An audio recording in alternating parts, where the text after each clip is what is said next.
the solving cube. So let me screw this up.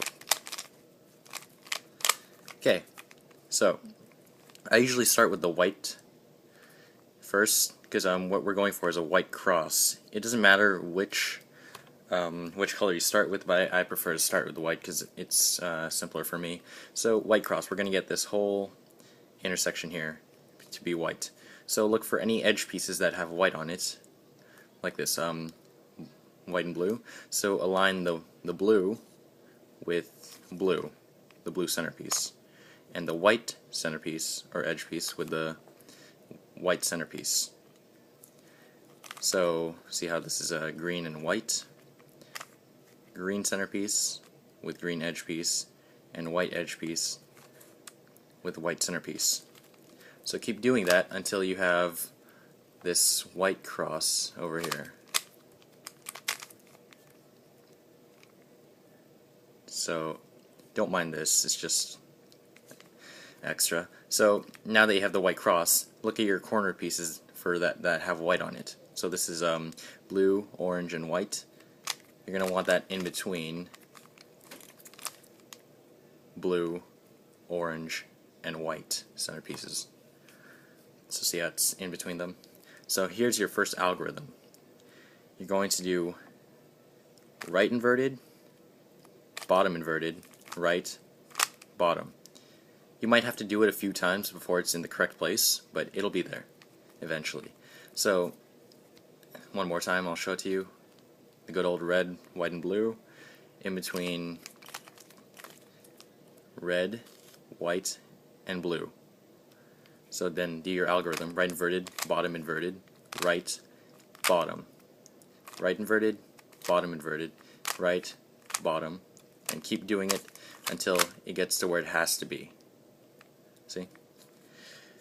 Okay, so once you get all of it in the correct position, you should have the whole white face solved. So now the whole white face is solved.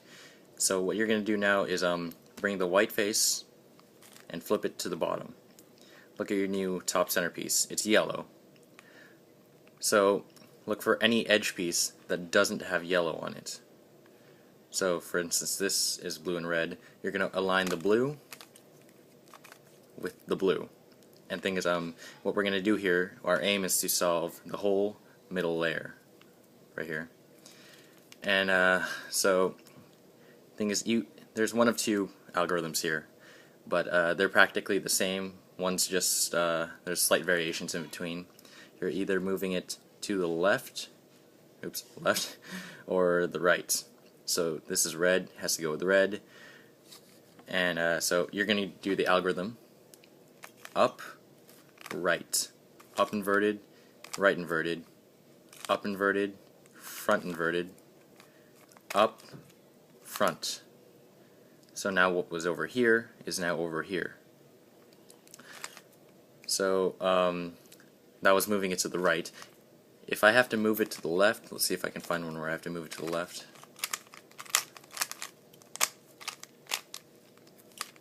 So, okay. Can't find one where I have to move it to the left.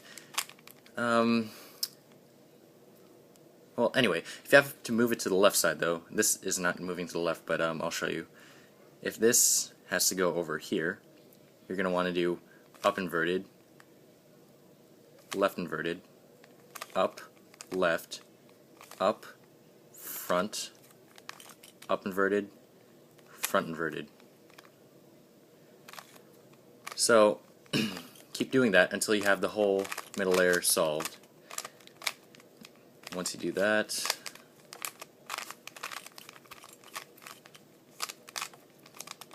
you should have a yellow cross, like you did with the white. Now, if you have the yellow cross already, don't mind this step. Just bear with me for a second. Okay, took me a second to fix, but if you didn't have the yellow cross like I did on the last try, then you should have one of two things: either this straight line across, or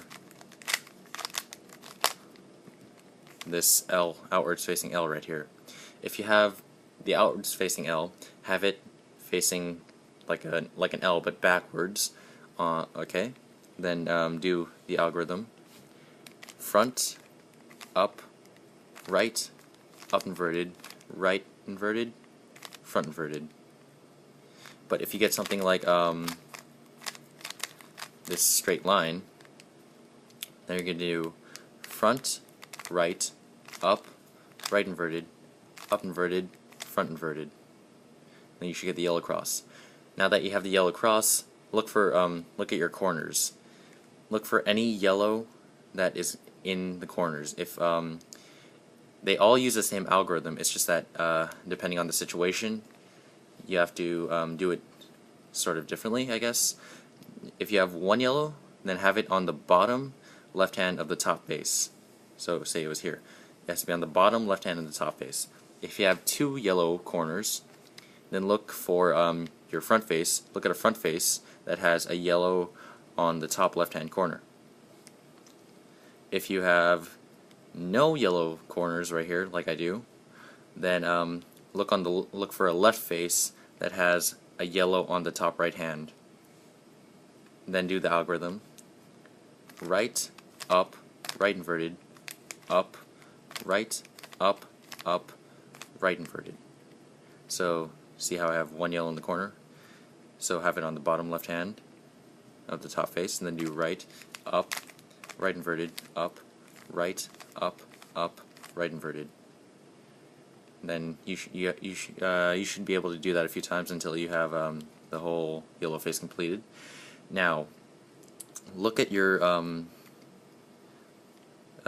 corner pieces. You should have two that are exactly the same on one face. Align that with the color it has to go to, and have that facing the back. Now, if you don't have two perfect colors on the face, on a face like this, then you're gonna have one of two things. Oh crap. I almost solved it.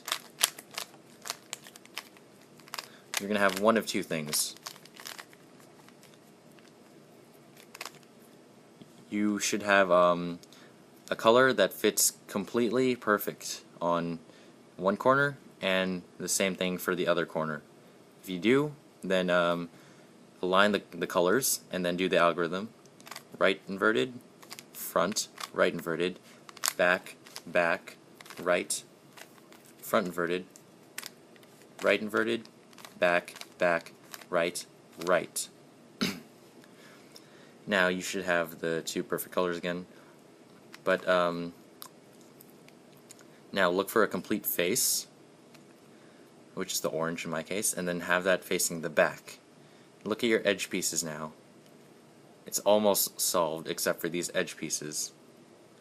So determine whether your front edge piece has to go counterclockwise or if it has to go clockwise.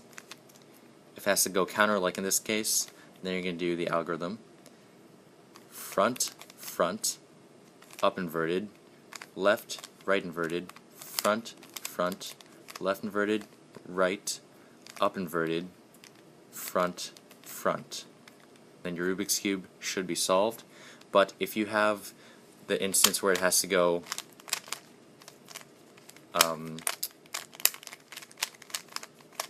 clockwise instead of counterclockwise, so this has to go clockwise, then you're going to do the same algorithm, just with up being slightly different than the other. So you're going to go front, front, up instead of up inverted, left, right inverted, front, front, left inverted, right, up instead of up inverted again, then front, front, and then there you go. Your Rubik's Cube should be solved if you follow the instructions correctly, and thanks.